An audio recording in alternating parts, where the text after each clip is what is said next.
New Zealand has a relatively small economy, but it is known for its high-quality education, good employment prospects, and clean and green environment.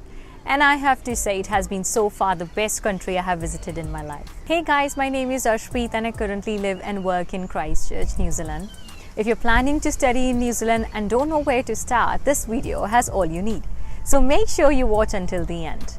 But before we start, I'm dropping the link to free sample SOPs for your New Zealand applications in the pinned comments and description below. They'll help you to write yours for your preferred college or university here. So make sure you download that. Now let's begin today's video. Let's start with Kiwi education system. New Zealand largely shares its education system with its neighbour Australia, but it has something called NZQF, or the New Zealand Qualifications Framework, which has qualifications ranging from level 1 to level 10. Let us understand this. Level 1 to level 3 is usually secondary school, and level 4 is a certificate that allows you to work in a specialised field. Level 5, 6, 7 are the first, second and third year of a bachelor degree. You can also choose to graduate with a certificate or diploma at levels 5 and 6. Level 8 is a postgraduate diploma or a bachelor's honours degree. Level 9 is master's and level 10 is a PhD. It is very important to know the level of your program because this will determine your post-study work visa duration. Over to intakes, institutions and program options. Like Australia, February and July are major intakes in New Zealand.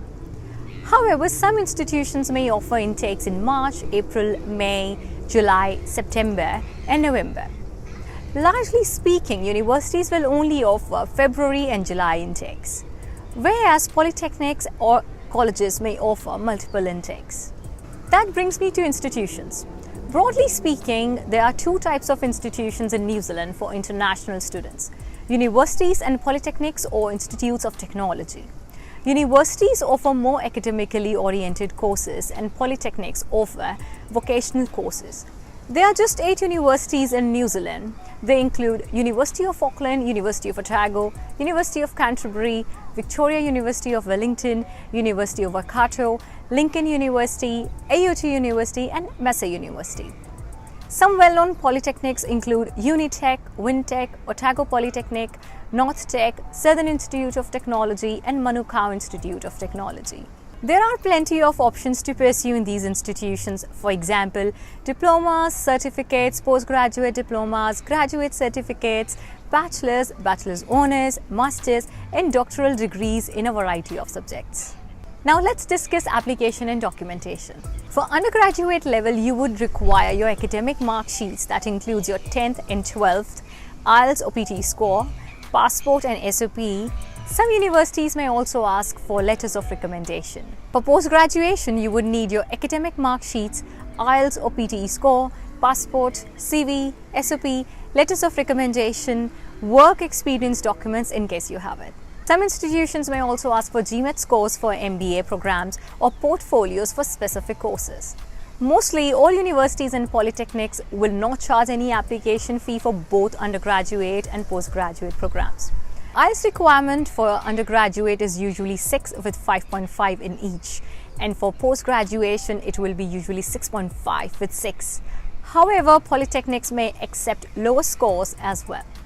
Do note that IELTS score may vary as per the course, level and institution. Also, let me remind you that if you want some inspiration to draft your SOP, there's a link in the pinned comments and description to download sample SOPs for New Zealand. Make sure you check it out as it is completely free of cost. Now let's talk about deadlines. To ensure you have ample time for visa and other formalities, apply at least 3 to 3.5 months before the intake start date. Some courses may have a rolling admission policy, which means you can apply anytime you want and the institution will offer you next available intake. Ideally, for February intake, apply by October or November, and for July, apply by March or April to be on a safer side. Now over to tuition fee, living costs and scholarships. Talking about diploma programs, annual fee ranges between $12,000 to $25,000 or 6.5 to 13.5 lakh rupees. Bachelor's degree costs $22,000 to $40,000 per annum, which is roughly between 12 to 22 lakh rupees. Master's degrees, including MBA, will cost you $24,000 to $55,000 per annum, which is roughly 12 to 30 lakh rupees. For living costs, I will advise you to set aside $15,000 to $20,000 per annum or 8 to 11 lakh rupees depending on your lifestyle. Cost of living will also vary as per the city. Generally speaking, Auckland will be more expensive than Christchurch, Dunedin and Wellington. So plan accordingly. In terms of scholarships, you can avail scholarships starting from $3,000 to even 100% scholarships. For PhD students, usually the university funds your full tuition fee and also pays you a monthly stipend. Now let me take you through the student visa application. Student visa for New Zealand will require all your necessary documentation, including letter of acceptance from institution, confirmation of tuition fee payment for your first year, passport, photographs, health checkup, police clearance certificate, and application fee of $330 plus $14 handling fee. The visa processing time is usually between 13 to 28 days. For living, you can opt for FTS or the Fund Transfer Scheme, under which you will have to open an account with ANZ, a New Zealand bank, and transfer $17,000 to $20,000 or 9 to 10.5 lakh rupees. After you land in New Zealand, you can withdraw a fixed amount every month. It is very similar to GIC in Canada. However, this is an entirely optional process. After all this process, you are granted your visa. Now let's talk post-study work visa. Remember that your level of qualification plays an important role in deciding your post-study work visa duration.